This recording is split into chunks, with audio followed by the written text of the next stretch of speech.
All right. We are starting early. It's amazing. Barry's setting the mood as we get ready here for the podcast with the HHN skull, maybe. Or not. This is entertaining.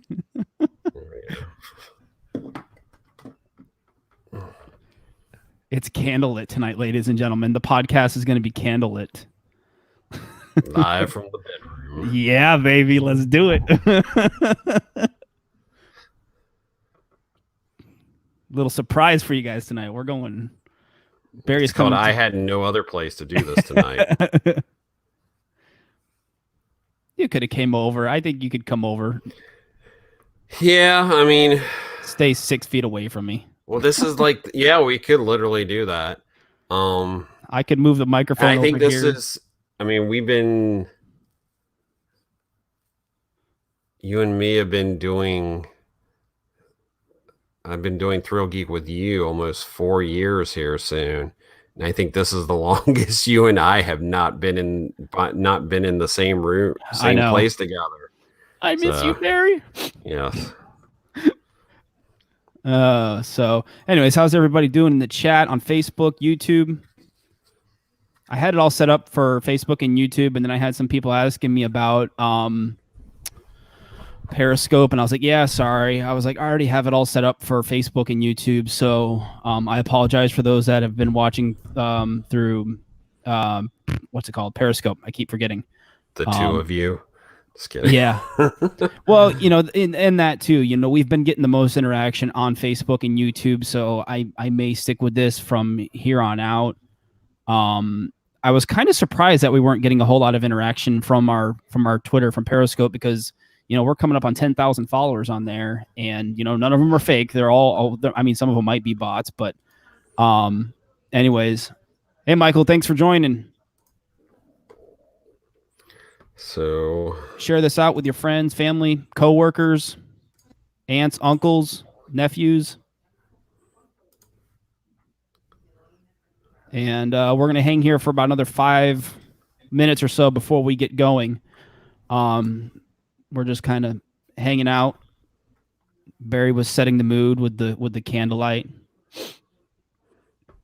And it's like if my lighting changes, it's because I'm clicking on different things on the laptop. I can see it already.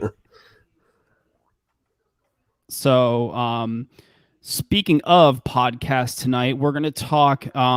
Big chunk of it's probably going to be Shanghai, and then we'll kind of dive into again some of the stuff that we've already discussed. Because I didn't know this. I didn't even know Disney had their chief medical officer. That's not surprising. I think a lot of major corporations have that. And then there's going to be a few little tidbits in between that, as far as everything else goes. So, hey John, thanks for joining. Appreciate it. Once again, get this out, share it with your friends, family, and we'll get rocking and rolling here in just a few minutes. So.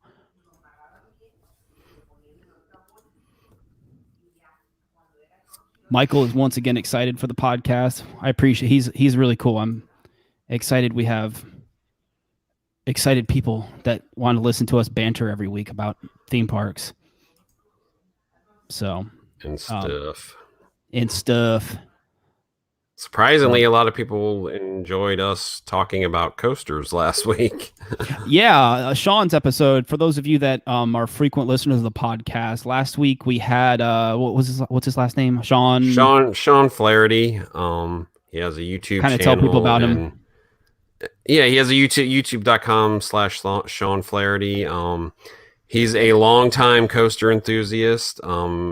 A lot of people in the coaster enthusiast community know Sean because he used to be the PR director for ACE, American Coaster Enthusiasts. He was also on a few different Discovery Travel Channel specials, especially around the early 2000s.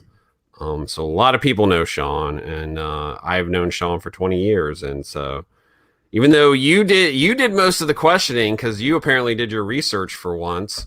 A little bit. And we will definitely. We barely scratched the surface of things to talk about. Yeah, no, I definitely want to have him on again. We had some audio issues that we couldn't quite figure out. I reached out to the StreamYard guys, and they haven't gotten back with me yet. So hopefully they can get with us and figure it out what happened. But other than that, yeah, no, it was really cool having Sean on, and like I said before we started recording, it was cool because, we're so Disney and Universal, and while they have coasters, we don't nerd out a whole lot about coasters on the podcast. So it was good to have a coaster enthusiast, which he said, he doesn't really do the Disney thing. He's a coaster enthusiast. So it was kind of refreshing to have Sean on and just talk roller coasters, because that's something I hadn't done in a while. So yeah, it was cool. If you guys go back, we have the video version up on Facebook, YouTube, and then obviously the audio version you can find on all your podcast apps, iTunes, Google, Spotify, and all that. So luckily editing wasn't a big issue after those audio issues that we had. Yeah. So, hey, Michael, thanks for joining once again. Yeah, I saw your Ric Flair GIF on Twitter. That's awesome. We really appreciate, guys like people like you hanging out with us, supporting us. We really, really, really appreciate it. So we'll get going here in just a few more minutes. We'll give it a few more minutes for people to join. Just hang tight if you guys are sitting in the chat. We'll get going here and rocking and rolling with the podcast. Sorry, I'm trying to get all our information lined up here. Get your ducks in order. Get your ducks in order. Not that we don't always sort of talk out of our ass, but yeah. So what do you guys think about going back to the old school logo? I never asked you, Barry. I don't know. You didn't ask my opinion. You just did it. I know. It was a matter of working with the logo. I slowly began to realize that the 3D one was just difficult to work with. I've had some friends of mine who do video editing. It was hard on them to do to make it look cool, the 3D one. So I just went back with the original one, and I've always liked it, and Cheryl, she worked hard on designing it. So it made sense to go back to it. So anyways, I'm going to mute us. So hang tight and we'll get going here in just a few seconds.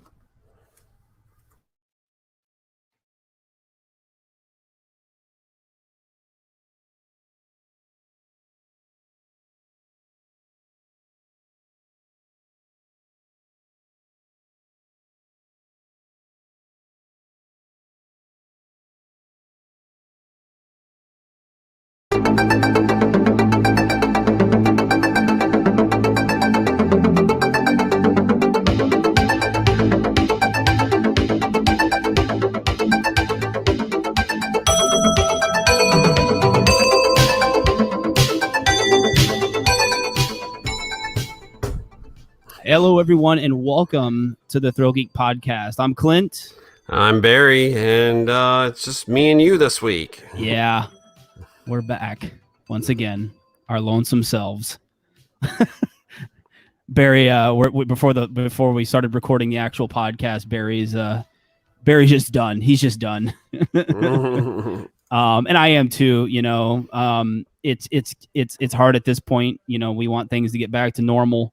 But I think we'll progressively start to see things sorta hopefully get I say back to normal, but back to normal isn't even, and I don't want to say the new norm, because there's people saying that what's coming is the new norm, and I don't necessarily agree with that, because the stuff that people are saying are the new norm is only going to be temporary stuff from what I see.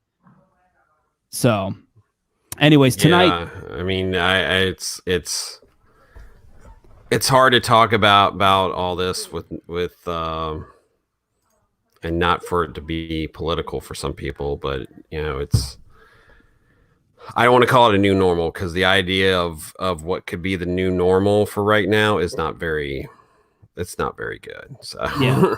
Exactly. So, and speaking of which, we got some good news, even though it's not stateside. We did get, which we'll talk about later on in the recording. Shanghai Disneyland will be. They finally announced. There's been lots of speculation and photos of them doing like testing and mock setups of reopening, but we finally got an official opening from them. We're going to talk about that, and a few other little tidbits, and we'll kick things off here with a quick pop culture thing that was actually during the earnings call yesterday. Barry, why don't you go ahead and chat about that for a second? Yeah, I mean, as far as like quick pop culture, I know mostly it's been, oh, we've changed this movie release date again. But you know, we got some news out of the Disney's earnings call that Disney Plus now has over 54 million subscribers, and if I can remember correctly, that's almost like what, double since December, maybe. Yeah, it's I can't remember what the last number that figure that they had announced, but people were, well, it was like I think it was at 50 million at like first week of April, I believe, like about a month ago. I think that sounds about right. But yeah, no, it's ridiculous how fast Disney Plus is growing. And I mean, I think I said this before, you know, as grim as things have been, you know, I don't think Disney could have launched Disney Plus at a better time. Within the last couple, you know, months. It's been, I know at least in my house, it's been a blessing to have access to all that stuff. Speaking of which, have you watched any of the new stuff? May the 4th stuff? I watched the first episode. What is it? Is it called The Gallery or Disney Gallery or Disney Gallery? The first Mandalorian. episode of, the first episode of Disney Gallery, The Mandalorian. It was very good. Yeah, I haven't. Because the first episode's about the directors. Ooh, I think that's what they showed a lot of clips of, the little teaser that they showed on Twitter, because they were showing all the directors from each episode, and I was like, oh, that's cool. If they're gonna have like a round table with them. Yeah, it was really cool because it sort of touched on each director, and you know, you even in just this first episode, you got to see a lot of behind the scenes stuff on how they filmed this, which I'm sure as the series goes along, they're going to go deeper into the truly like innovative way this show was shot. Which now they only released one episode. They're kind of doing a timely release with this, right? Yeah, this one they're doing a weekly thing, unlike the other show I've watched is the new Prop Culture show. Yeah, we watched. That's what we dived. We figured the kids would be entertained with that. Charlotte, you know, my daughter, she's a big Mary Poppins fan, so we started with that one. Good Lord! I mean, like I think Sin and I like cried like multiple times in that episode. Oh my God, that episode is a tearjerker. You know, between you know, just seeing some of the original props, like the carpet bag, and just there were so many moments, especially gosh, what I'm drawing a blank. The Richard Sherman in Walt's office. Well, yeah, good Lord, that was when I lost it. I was like, oh my God, this is this is. Well, what was crazy was when he just sort of picked up the snow globe and just like, it was very like, yeah, casual with it. I was like, oh my, I can't even imagine, you know, what that. I mean, that thing's such a one of a kind thing. Yeah. Yeah, and then the interesting thing I think too is, and I think a lot of people don't understand from that time period, they just threw this stuff away back then. Yeah, they talk about that in the show. It wasn't until a little bit later on when they started the archives, when they started saving this stuff. Yeah, I mean, in movie films in general, it really hasn't, for a lot of studios, it's been in the last about 20, 30 years where they really, and obviously the collector's market, I think, I feel like around the 80s is when it sort of like exploded of people collecting film props. Yeah. Because it used to be this stuff just got tossed out in the trash. Yeah. That's why there's not a whole lot of it. And now they save all that stuff, and a lot of times it gets auctioned off. And Disney, unlike, I mean, a lot of studios all have archives now, but Disney's is one of the most, is so extensive, and Yeah. they truly save stuff, and they also track down stuff and offer to purchase it, to get it back into sort of the Disney family. And that's why, I mean, that's why I also like the archives themselves. They try to, even though you can track it down, they sort of try to keep a secret of where the actual, where the location of the warehouses are, because the worth of the stuff in those warehouses is just insane. I can't even imagine the millions of dollars Oh all my that God. stuff is worth. Yeah. I would love myself to just kind of walk around there and just explore the nooks and crannies of that place. And we watched, obviously I had to watch the Tron episode, which was really cool. Watching what's the Joseph, the director, Kaczynski. It's so funny how much he's changed, like the type of person he is. It was really interesting seeing him as a person versus back in the 80s when he did Tron. He's like a completely different person. And then they go out in the back of his house and they're going through boxes of Tron stuff. And anyways, we got off topic here. But yeah, anyways, we didn't have a whole bunch of pop culture stuff to talk about anyway. So it's real. I think both shows. Like I said, I'm excited for watching the behind. I love behind the scenes stuff. It's ever since DVDs came out, my favorite thing is having all this behind the scenes stuff on movies. I feel like we've lost some of that, because it seems to be they don't do as much on some of these releases anymore. So I'm all for it. If we're going to have behind the scenes stuff on Disney Plus for movies, we've obviously had the Imagineering story. I'm all for that. That's what I want to see. All the Disney movies and TV, that's all great and stuff. But I want to see the behind the scenes stuff. That's my thing. Yeah, the specialty kind of behind the scenes stuff is, I think, kind of what, back when we were recording podcast episodes talking about what we wanted to see on Disney Plus. I think the behind the scenes, the more stuff, the stuff that they have to make to put on Disney Plus, the behind the scenes stuff and all that. That's what I wanted to see. So anyways, we'll dive on over to theme park stuff now. We got some few little tidbits that we're going to touch on stateside park wise. Holiday World, they actually announced that they are opening on June 14th. Yeah, I mean, they sort of are. I feel like the first, if they definitely the first out of the regional parks, to announce an opening date, and they seem pretty confident. Holiday World is, one of my favorite parks in the world. They're notorious for their cleanliness.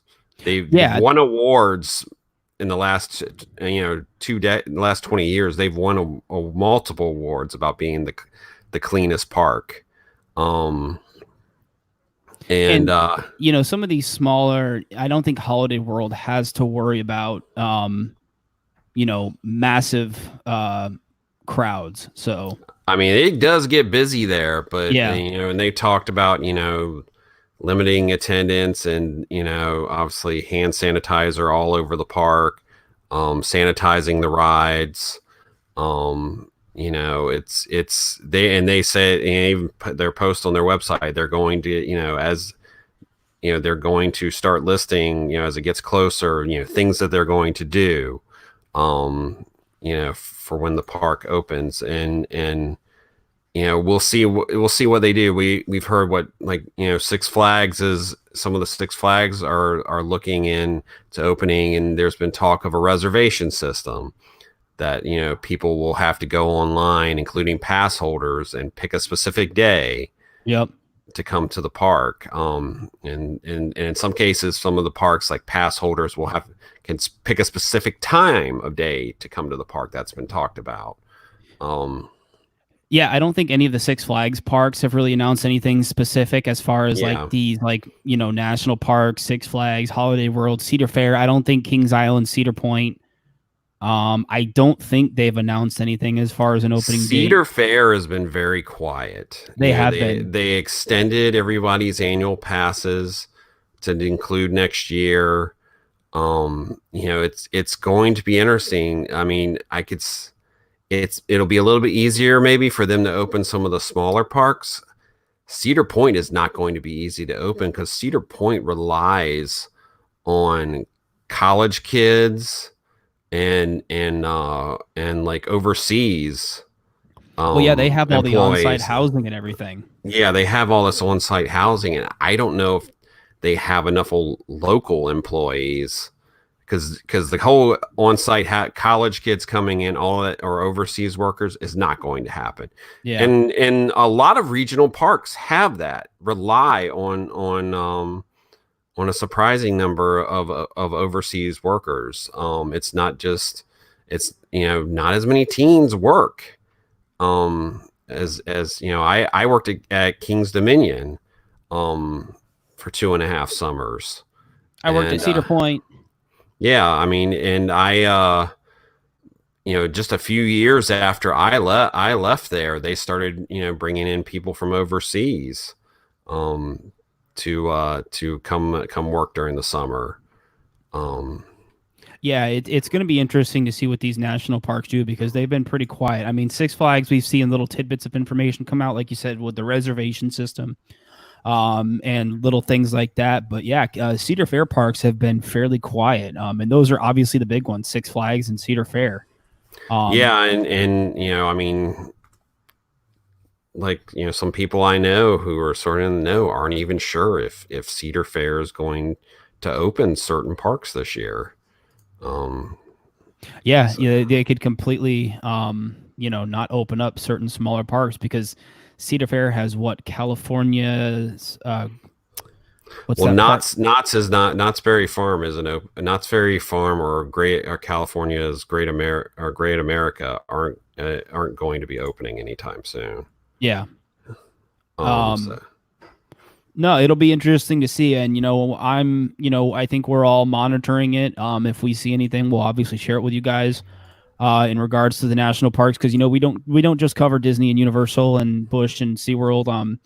We try to keep up to date on the Six Flags and the Cedar Fair parks too, because, we're, that's what we do. So if we hear anything, we'll share it with you guys. More closer to home. Yeah. You lucky bastard. What? I said, you lucky bastard. What? Somebody got their passes upgraded. Oh, I didn't get it. We have old passes. We're not part of it. They didn't upgrade to the old passes. I don't think so. I haven't checked, but we're grandfathered in. We have the old SeaWorld and Aquatica passes. So I don't know if those are. I think this is just the new stuff: the gold, the silver, the platinum. I think. I could have Cheryl log into our account and look, but I don't think this is for the older annual passes. I think it slightly makes me bummed that we didn't get new SeaWorld passes because everybody got an upgrade. Yeah, SeaWorld issued a statement. I believe it was an email blast to pass holders. They got there were a few little tidbits sprinkled throughout this email. I went over it. Pass members are going to receive an additional Bring a Friend Day. And then everybody's going to be getting a complimentary membership tier upgrade for the rest of 2020. Yeah, let's just say preferred parking is not going to be that preferred anymore. Yeah, pretty much everybody's going to get preferred parking now. And basically, I guess the platinum pass holders, they're getting like $50 in spending money. And I saw that. I saw some of my friends talking about what they're going to do with this $50 two free alcoholic drinks, 2 free mixed drink. I guess it can be non-alcoholic or non-alcoholic mixed drinks. Yeah. And there was one other thing I think they got. So, I think SeaWorld's I think they upgraded. Yeah, and they upgraded some of the discounts too. Yeah, I have the picture here. 15% off dining and shopping, 50% off up to 6 guests. This is Busch Gardens. I don't know if SeaWorld's the same. Free digital photo downloads. Well, it This depends is on the tier. this is going from silver to gold. So this is just kind of an example. And then no blackout dates for if you're going from silver to gold, which I would imagine a lot of people do, because I would imagine a lot of people went from the silver was kind of the mid-tier one to gold. So Yeah. I posted an example up on our Facebook page. If you want to check it out of the email, you can check that out. But yeah, no, SeaWorld's, pushing out, little perks for pass holders, because that's their bread and butter as far as attendance goes. So they need pass holders, especially when things open back up here. They're going to need pass holders to spend all the money they can.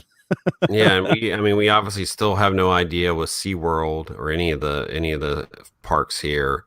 We've talked before that really they're probably in the best position to open faster than any of the other parks. They are. Due to the sheer amount of stuff that's outdoors. Yeah. They're not like, they don't have a whole lot of indoor attractions to worry about. Their shows are outdoors. They can easily set those up for social distancing. So, I wouldn't be surprised if we see SeaWorld or Busch or one of those open up here first. I just want my Iron Gwazi. Space me apart as much as you need. Just get me on my Iron Gwazi, please. So, all right, let's jump into the bulk of what we're going to chat about, and that is Disney earnings call stuff, and then we'll dive into Shanghai and all that stuff. So, earnings call. Well, you want to sort of do Shanghai first? Sure, let's do Shanghai, because that's sort of like the beginning of the important information, because basically Shanghai Disneyland will begin a phased reopening on May 11th. There will be strict social distancing enforced. Everyone cast members will be wearing masks. All the guests will be wearing a mask.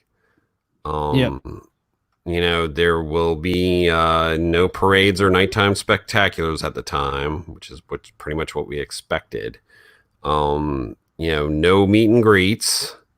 There'll be different types of character processions or appearances several times a day. They said the castle, there may not be nighttime spectaculars, but I guess at different times, the Enchanted Storybook castle will come to life with light and music at dusk each day. So I'm sure that will happen at random times. I'm sure these character appearances are going to be random, because you don't want people lining up for specific characters and that sort of thing. Yeah, so it's going to be interesting, because things are a little bit different over there. Wearing masks are much more common, and of course it's pretty much been enforced for a while now since this has been going on there. Yeah. They already have, because Shanghai closed at the end of January. Yeah, it was in January that Shanghai closed. It was, and there's also things they have over there. They have, you can register for a QR code that basically that you will be, to get into the park, you will be required to have a health QR code, which is basically, I believe, you have to have a green health QR code, which I'm assuming means that you're healthy. They still are going to undergo temperature screenings.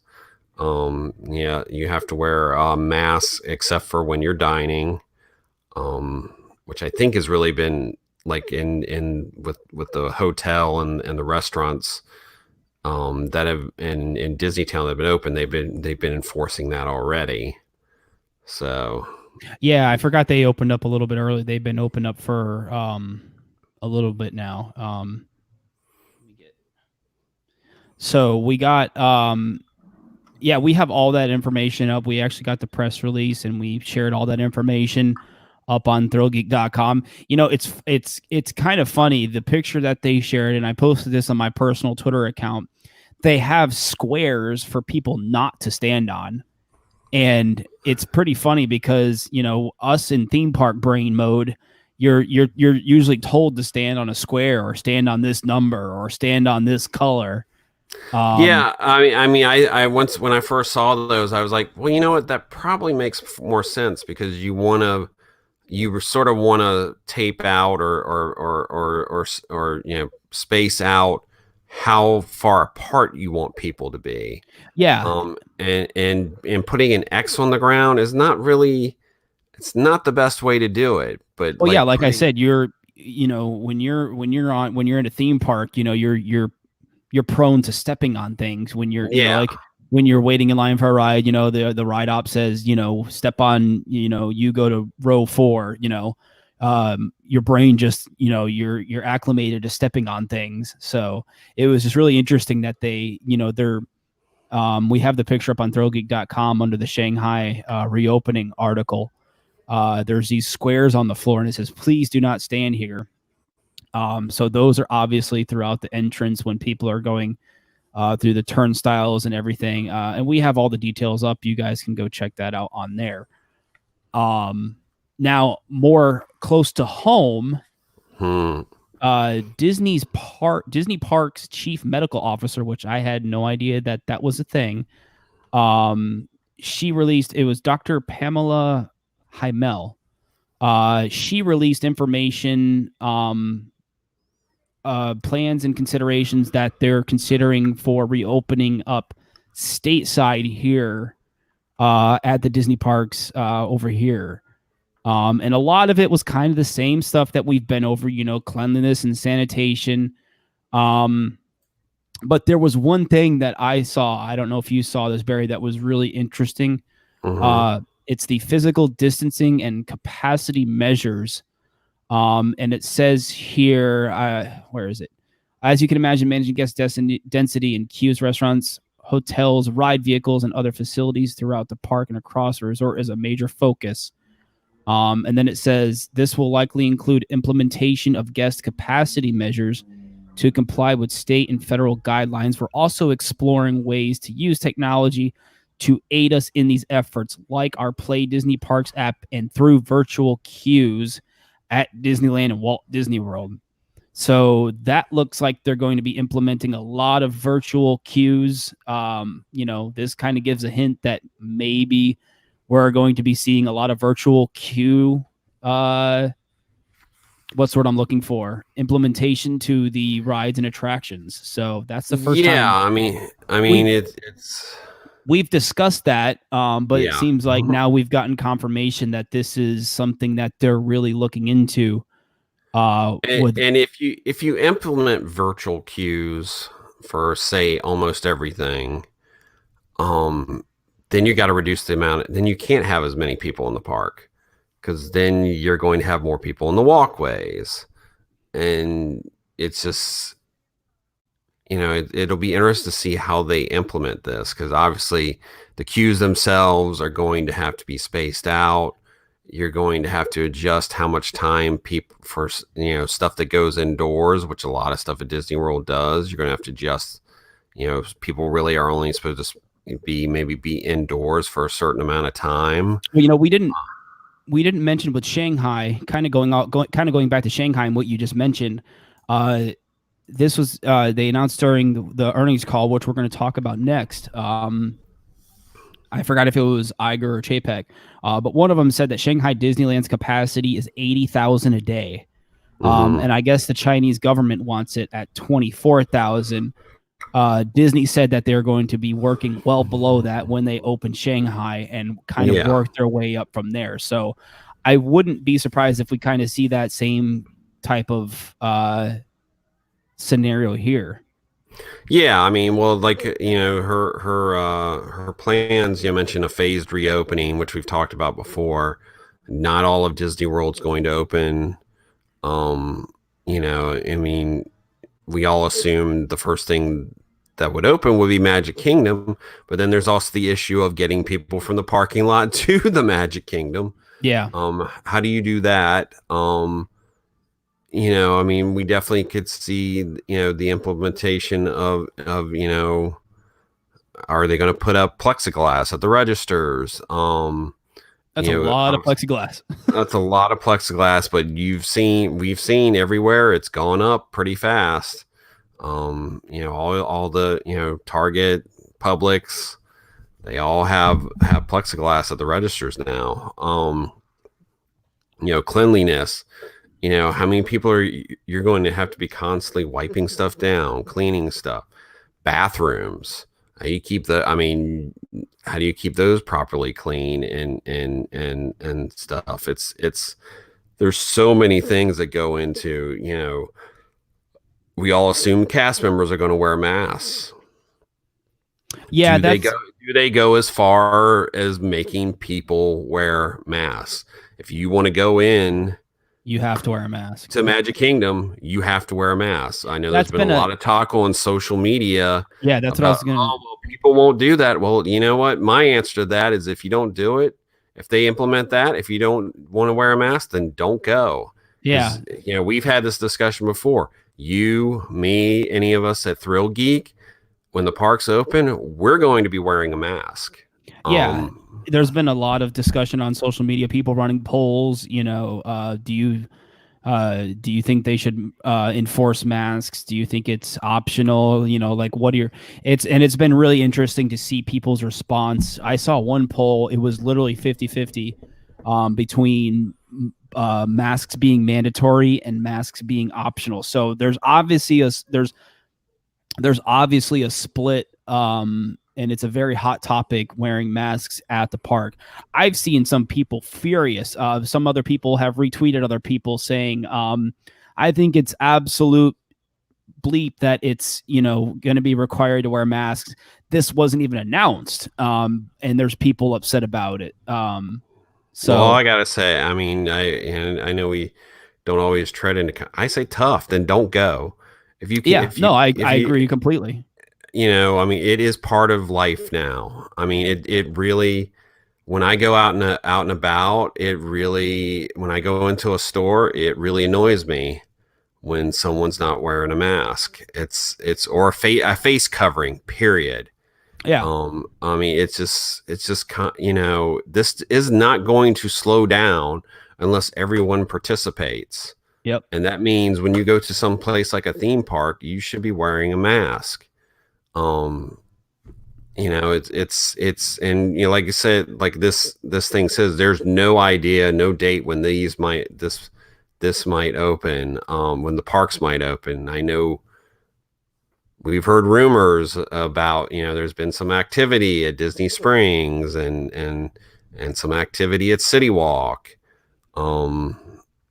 And so, but we definitely think those places will probably open first.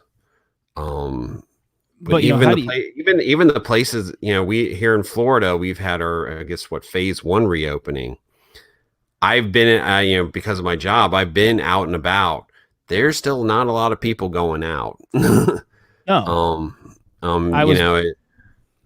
I was watching the news last night, and they were kind of, excuse me, for like Cinco de Mayo, they were kind of walking around downtown Orlando, seeing if people were going out and about and stuff. And, there were a few people at restaurants and stuff, but nothing, I think people are still, not everybody, but there's still a lot of people that are afraid to go out, And there's still a lot of restaurants out there that, even though that they can open with 25% capacity, there's still a lot of them that are only doing takeout. Yeah. That haven't even considered, I think, when one aspect, because I don't even know if it's profitable to run at 25% capacity. And that's some of the, there's one I go into often. I got takeout from the other day that they still have not opened the indoor part. It's still all takeout right now. So it will be interesting to see. And it's going back to the earnings call. I think one of the questions that was in it's like, I think what level would they run the parks at? and I think Chapek said something out that it needs to be, I guess, profitable in a way. Yeah, I don't think he said something. I don't remember exactly what he said, but I do remember what you're talking about. He said something about like the parks have to be profitable in order for them to open or something like that. Like they're not going to open up the parks if they're just going to break even, or it was something like that.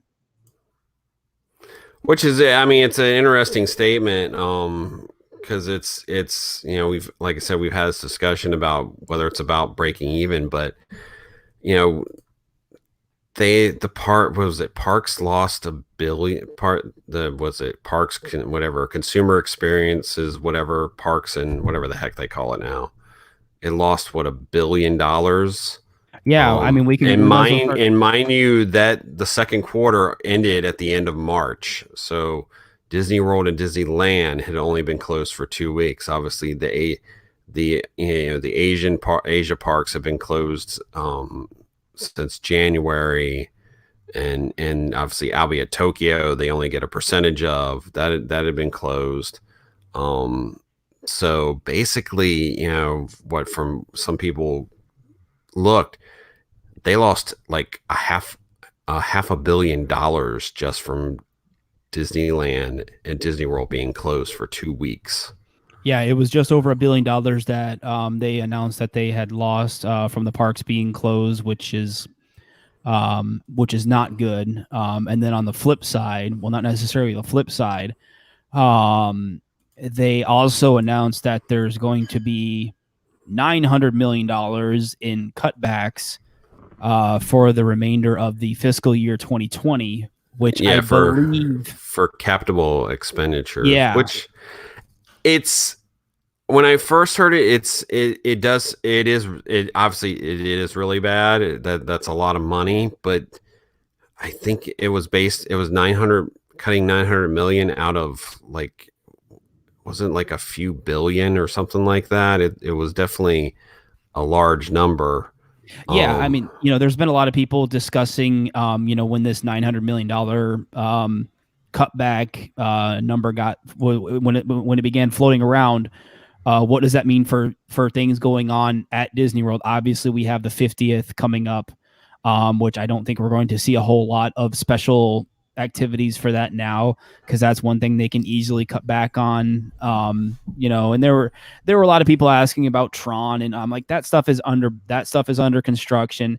That doesn't factor into that category. That's not how a business is ran. It's more so, if anything got cut, it was stuff that was announced that could possibly be on the chopping block now, because I think JPEG said that they're going to have to kind of go over things with a fine-tooth comb here and see what needs to be, cut, what needs to be, one of the big things being discussed was the Mary Poppins attraction. That hasn't, stuff that hasn't broken ground, or stuff that, has been just verbally announced.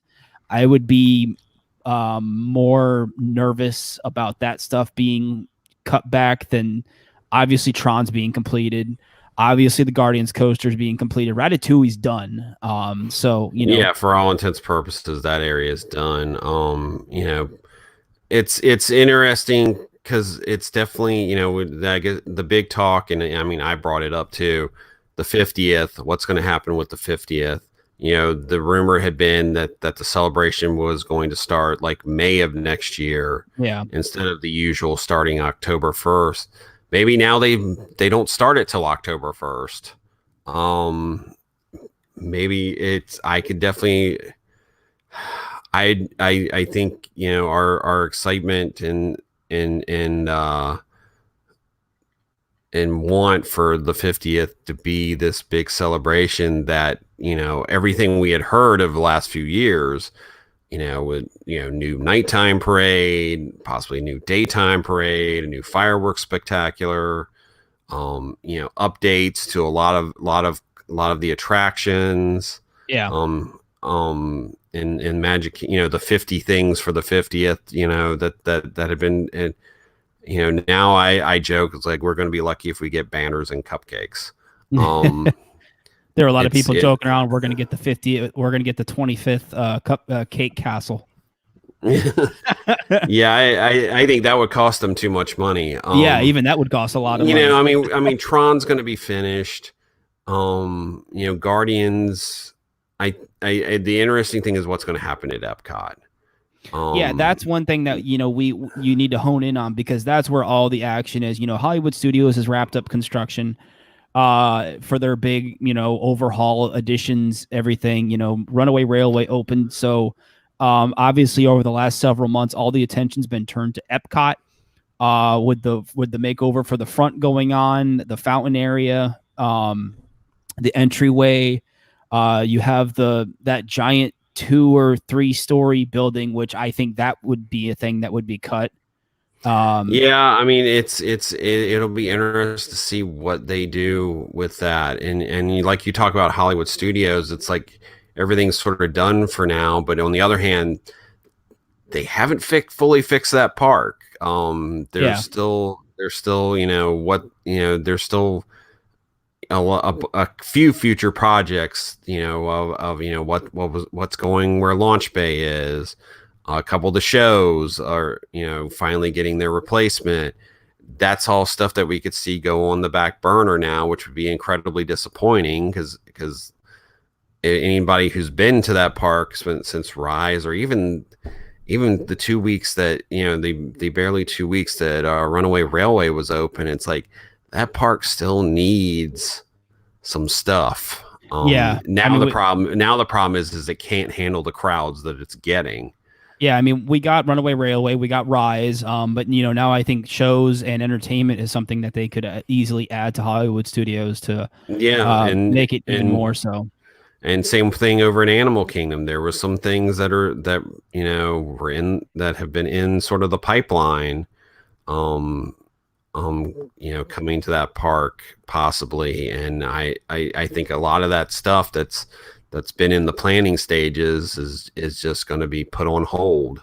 Who knows about the Star Wars hotel? I definitely that's see what that. Cheryl just said. She's watching, and she just said, yeah, what about the Star Wars hotel?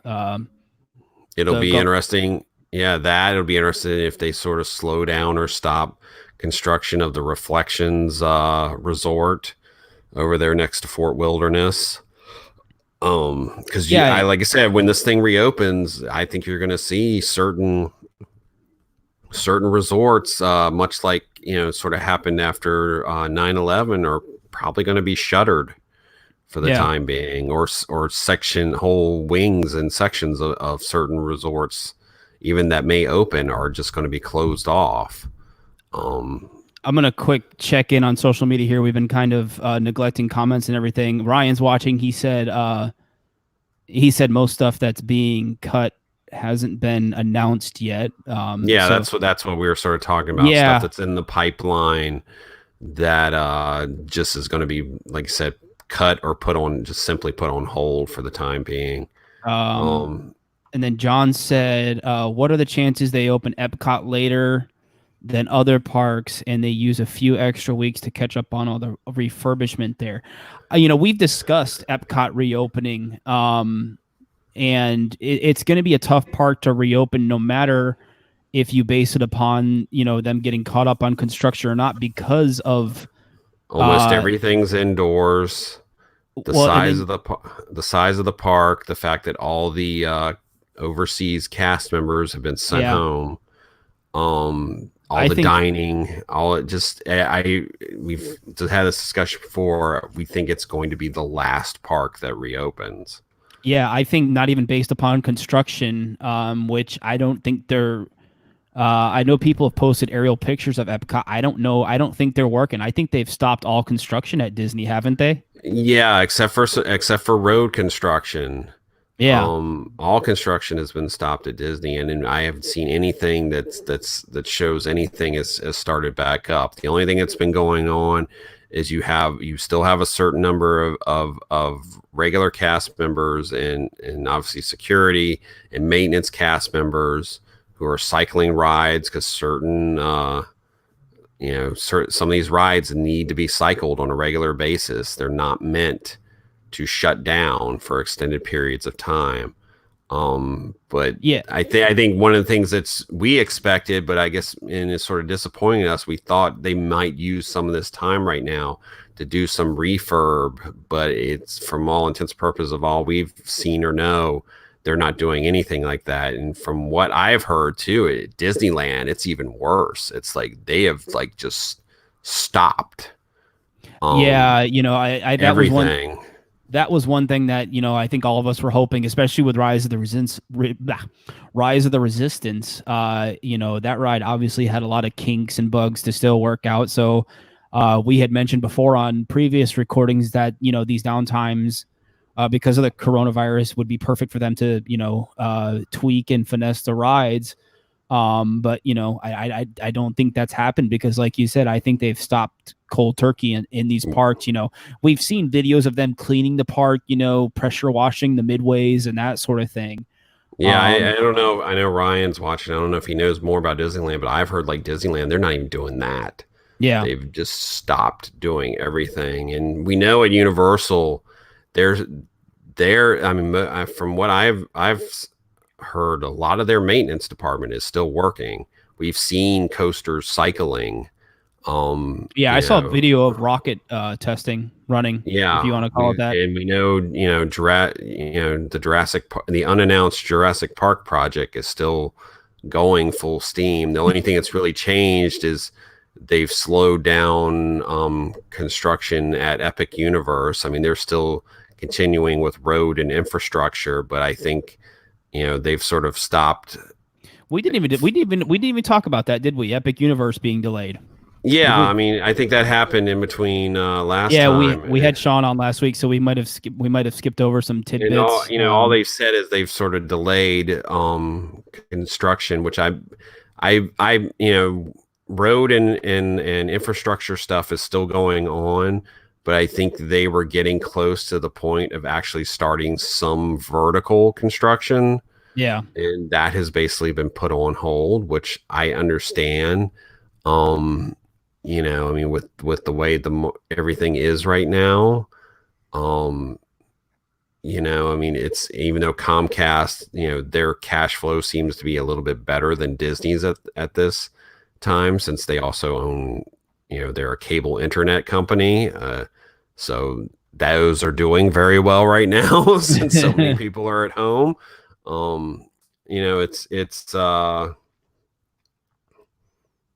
Ryan says basically Disney just has security and the backstage pharmacy cast members on premises. That's pretty much what I heard, is they have stopped everything there, which is they are really going to have, if they're not cycling some of those rides, it's going to be very interesting when they try to bring that place back up, because when they flip on the switch and they try to kick on some of these rides. Yeah, no, it's going to be interesting to see. I wish they had spent some of this time, working out the kinks and, getting some of these rides, especially the newer ones. I mean, Runaway Railway seemed to be working fairly decent. I don't think that had too many issues, but, Rise of the Resistance was the big one. No, Runaway seemed to be running fine, and part, like we've discussed on this podcast before, like they had been cycling that thing for a good, I believe, like 2 months. Or more. Yeah. So that ride had been cycling on a regular basis, where we all have gone over countless times, us and many other outlets, of how much they rushed that Disney World Rise of the Resistance ride to make it to opening. It's continued to has problems almost every single day. So unfortunately, it's I understand why they don't have certain people working, you're only going to have certain crews and stuff, but it's Disney's going to be very cautious, and like I said, the other players in this market are going to have an easier time reopening. SeaWorld, like we said, the next phase 2 here in Florida, is where you're probably going to see some of the iDrive stuff return, possibly the smaller attractions. What do they call it now? I just call it the Orlando Eye. They've changed Yeah, that name of that thing so the many times. Icon. Which the Icon. interesting thing is, Icon Park is open. Sid Yeah, and I walked through it the Sin other went there, night. didn't you? Yeah. Yeah, I mean, some of the restaurants were still open for takeout. I don't know now, obviously, with the new opening, if some of them have already are reopening with limited capacity. But you could walk. They didn't close it off. Anybody, we were walking around, that in part of iDrive, and I mean, it's still mind blowing how dead it is. Yeah. But I mean, they had the park. There was actually a family out there, like they have the big giant sort of artificial grass lawn in front of the right there in front of the wheel. In front of the wheel, and there was actually a family out there on a blanket eating. I guess they got dinner, I think, from Yard House or something, and were eating their dinner on the blanket. Perfect time for a picnic in Orlando. Yeah, I mean, and like I said, we were walking around, and we didn't have to worry about running into anybody, and it was actually nice and calming. But yeah, you're going to see, like we've discussed before, I believe with phase 2, things like the Icon will be able to open, the Starflyer will be able to open, even possibly Fun Spot will be able to open. They're another one that will have an easier time opening, because pretty much almost every single attraction is outdoors. We'll see some of that starting to open.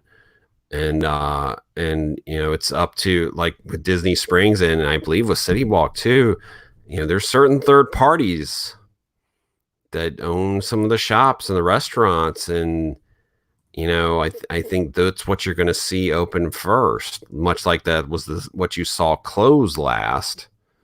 You may start seeing, like, some of these some of these places open. So but how do you, like with City Walk, just really quick, if City Walk reopens, how are they going to control the bombardment of people just wanting to go, like us, like the YouTubers and the vloggers and the bloggers? How are they going to, what I'm curious is that will be the interesting thing, is how they handle things. I mean, I've been trying to figure out how I was in Florida Mall the other day, and they have on each side of, when you go down, there's 2 sides, usually the walkway, because there's all the little kiosks in the middle. You can only go one way on one side of the walkway, and then one way on the other side of the walkway, and then you basically had to cut through if you needed to get back to a different direction. I could definitely see, with Disney Springs and say City Walk, you're going to have one way directions. Our good friend Travis, he was at the Vineland outlets, and he was there, and he said it was a ghost town. It was open. Yeah. A lot of the third party stores, that sell overpriced crap, were open. But they're, the Disney stores and, the chain stores were all still closed, but there were still, the food court was all closed. It was the same way at Florida Mall. There's still a lot of stores, and a lot of the bigger chain stores some of the chain stores were opening, some of them aren't. Like you said, I guess some people checked out to see if the Disney outlets, like Disney Store and Disney in general, all those cast members are still furloughed. Yep. They haven't brought them back yet. So, stuff like that's not, they may, Disney Springs may reopen with certain restaurants and stores open, but none of the Disney ones will be open. And it'll be interesting to see, because it's like, I guess they could bring back some more security cast members, because you're going to have somebody out there. Same way with like Universal. You're going to have, you can maybe bring back some more of the security team members. Yeah, I'm just really curious how they're going to, if City Walk, especially what we've seen, there's been rumor, speculation that certain venues in City Walk could be opening up within the next week here. I'm very curious to see, A, if that is true, and B, how it's going to come to fruition, and how they're going to do it. If they're only going to be running outside patio areas, or they're only going to be filling 25% of the inside of the restaurant. That is what I'm really curious to see how they're going to implement at City Walk, because I think once the word gets out about City Walk being open, people are stir crazy and they want to get out. So it's going to be very interesting to see how these things go down if it's true.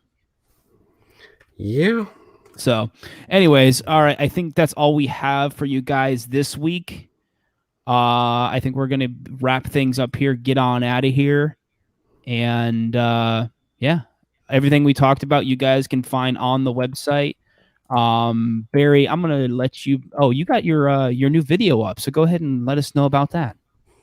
Yeah, we put out our if you've been following on the website, we debuted our new ThrillGeek top 5 articles for basically anything top 5 at theme parks, top 5 attractions, shows. We've mostly stuck to attractions at this point, and we debuted our first ThrillGeek top 5 video, ThrillGeek top 5 attractions at Tokyo Disneysea. And this will be like I said, it's part of our new series of good job on that video, by the way. I watched it. Good job.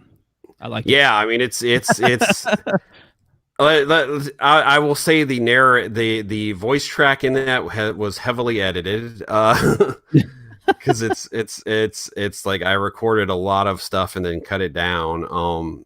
It's in one aspect, yes, it's taking stuff that's in other of our videos and repurposing that content. But it's something new. We just want to try something new. We decided to start with the articles first, and then we're going to slowly go through and start doing these videos. And it's something new to add to the site. As we've still been adding stuff, and we've actually done pretty good in the last month when it comes to views and adding more subscribers. Yeah, we've done well. Actually, this month's been really well for the YouTube channel and the podcast. One of the best we've seen for the YouTube channel. So thank you everybody for going over to the YouTube channel, subscribing, watching all of our videos. We really do appreciate that. For those of you that wanted to subscribe, it's youtube.com/ThrillGeek.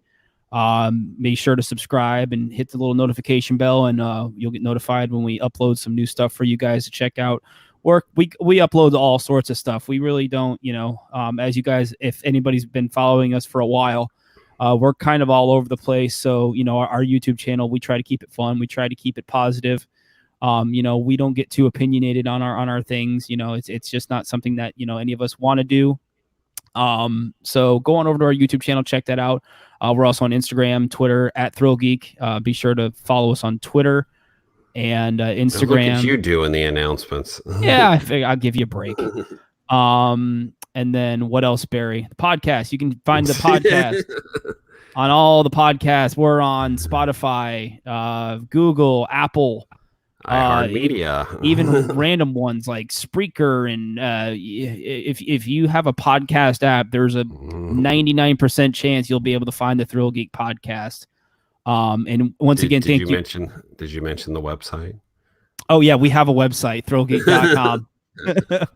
Yeah, please go to ThrillGeek.com because I've been, I've been assigned a top 5 article, as Barry was just talking about, but I kind of put it on the back burner because I've been churning out pop culture goodies, and I've just been trying to keep stuff up on the website and stuff that we don't normally do. So yeah, go to ThrillGeek.com, check out all of our articles about pop culture and theme park, and all of our, Ryan, everybody, they've been doing top 5 articles. Be sure to check those out as well. Yep, we got more to come. Yeah, we'll keep churning out some goodies for you guys, and hopefully you guys enjoy it. So hey, thanks guys for listening, and we'll see you guys next week. Bye. Stay safe.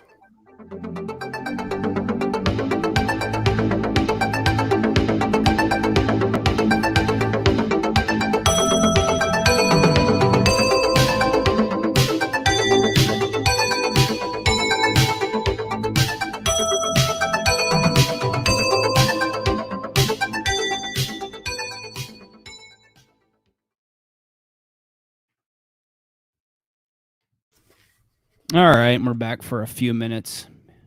Hang out. Welcome to the after show. Where Barry plays with his... What was that? When were those skulls from? Was this 28? 8? Yes. A team member friend gave me one of these because I think they only made it to the team member yard sale. For like what, $1 or $2, I think these things were sold for, and what they were originally. Didn't they first start at like 20 or 25 or something for? Yeah, something like that. And they last a couple years. They popped up again last year, didn't they? Yeah, they did. They were in the tribute store. So, Ryan said Barry's longly thinking of HHN. We all are at this point, Ryan. Yeah. I mean, I've said it probably on one of these podcasts in the last couple of weeks. I'm at 50-50 that it happens. I'm the longer this goes on, the more I feel like it's not going to. Same way I don't think Mickey's Not So Scary Halloween Party is going to happen this year either.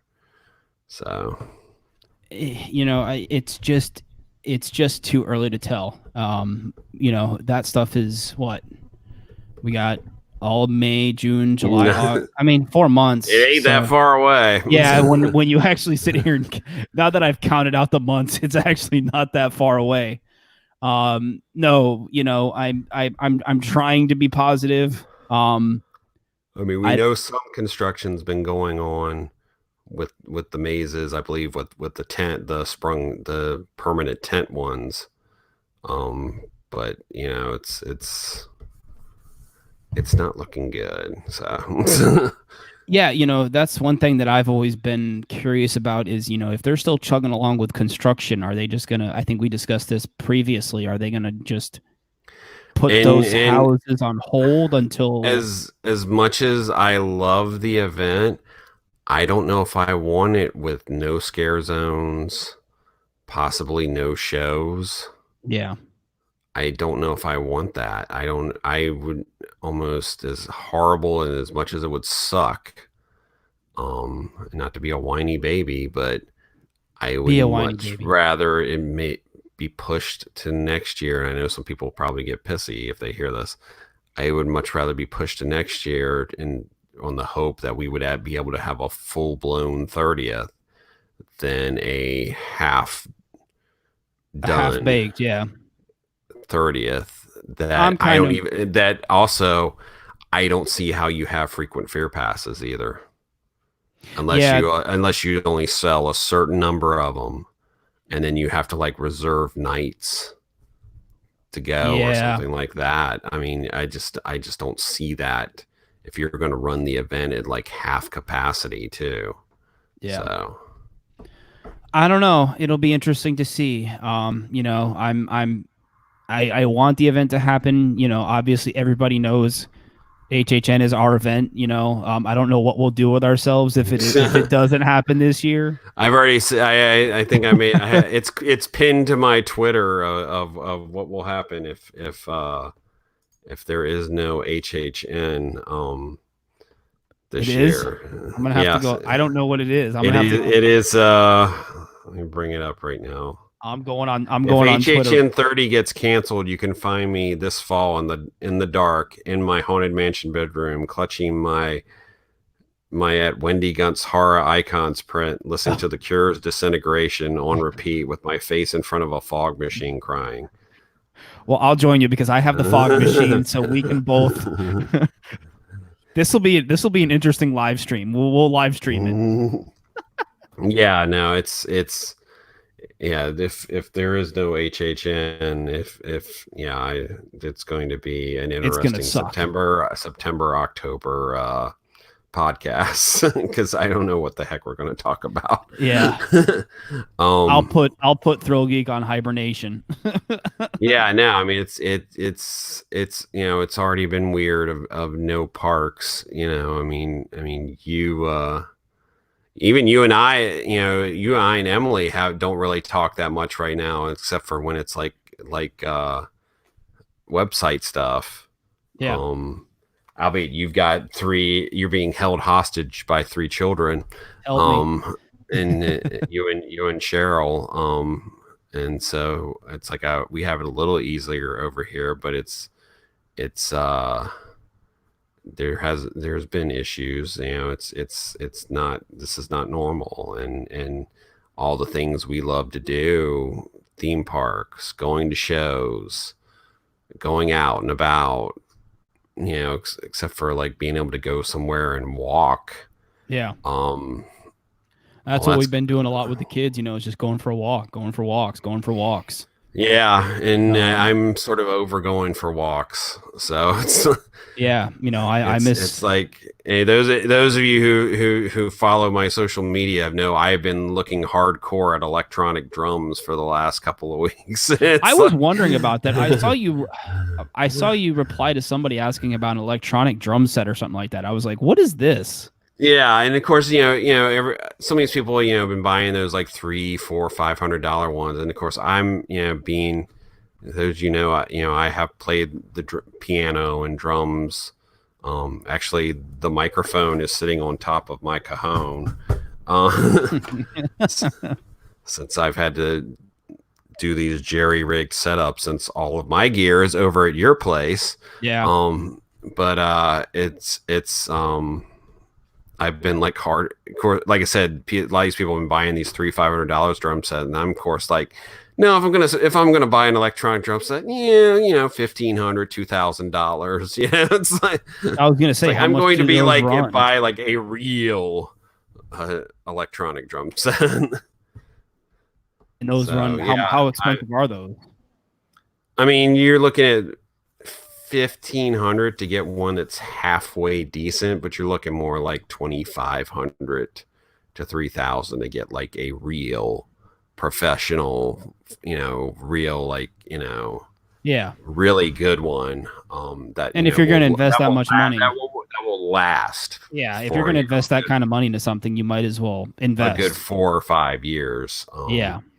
So, but Michael mentions Brisk Millie going on road trips. We just have now had to cancel our trip at the end of June to go up to Pennsylvania.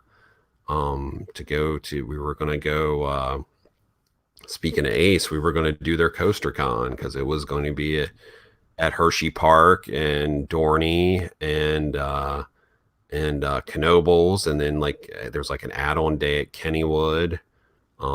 Speaking of Hershey Park, it's really not that much to talk about, so we can talk about it just now. Candemonium. Candemonium actually looks like a really fun ride. I saw the video of it testing, and it actually looks like a fun little B&M. It's up. That thing is hauling through the second through the end part when it comes over around that little helix and does the last few little maneuvers. It actually surprised me. I was pleasantly surprised by what I was seeing with it testing. Yeah, no, I mean, it looks pretty cool. I mean, there's a lot of great, coasters that were supposed to open this year, and including one down the road in Tampa. So it's my Iron Gwazi. If you're watching Busch Gardens. But yeah, we've had to cancel that trip, and it just I don't know when, I can't imagine taking vacation unless we actually get to do something. And of course, we've even talked about once some of the resorts open here, especially if they're offering crazy deals, just doing a little we may go say at Cabana Bay for 2 days, and I will float in the lazy river with a mask on and just and chill. A tropical drink and just chill, just to do or feel something different, it's because it's just, you have Endless Summer that's open now, so yeah, I mean, if we've had to cancel that trip. We were supposed to go on a cruise, a big family cruise in end of September. That's not happening now. Because even if cruises are back then, I'm not getting on a cruise. I'm not going on a cruise again until there's a vaccine. Did you hear that Carnival? I think it was Carnival. About August. Did you see they're talking about August getting back up for cruises? Yeah. I was like, no thanks. Insane. Yeah, right here. Carnival Cruise Line says it will sail again August 1st. They're insane. A week after the coronavirus no sail order is due to expire. That And is we didn't insane. even bring up Disney Cruise Line, and basically Disney has said that will be the absolute last thing that they're gonna that open. they will reopen. Which makes sense. I mean, all these horror stories that came out of that have come out of coronavirus with people being stuck on the ship with sick people and everything. I think the last thing, and those last few cruise ships that took where they had to eventually find a place for that would allow them to dock and let people off. Yep. I cannot imagine being on a cruise ship and basically you were stuck in your cabin, I think 23 hours a day. I believe they were rotated and you were allowed to go out on the deck for like an hour. Yeah, I've been curious as to what they've been doing with the Disney ships. Especially if you didn't have a balcony room, good Lord. Stuck in an inside stateroom. Yeah. That would suck. Oh my God, it would be horrible. I've been curious as to what Disney's been doing with their ships, and it looks like they've just been kind of sailing them offshore and that sort of thing. So they basically all the different cruise ports. It's all different cruise lines. They sort of rotate. Rotate the ships in and out. Rotates the ships in and out, and then they just sort of the ones that are there's ones that are docked for a certain period of time, and then there's the other ones that are just sort of sitting. They'll sort of sit off the coast, and then they'll that seems like they're sort of rotating them in and out, because they'll come back in, because there's still crews obviously on the ship, and these ships were not meant to sit. They come in, they load up on fuel, unload the trash, and load up on food and provisions, and then they go back out all in the same day. Interesting. The only time they normally sit is if they're doing repairs or upgrades.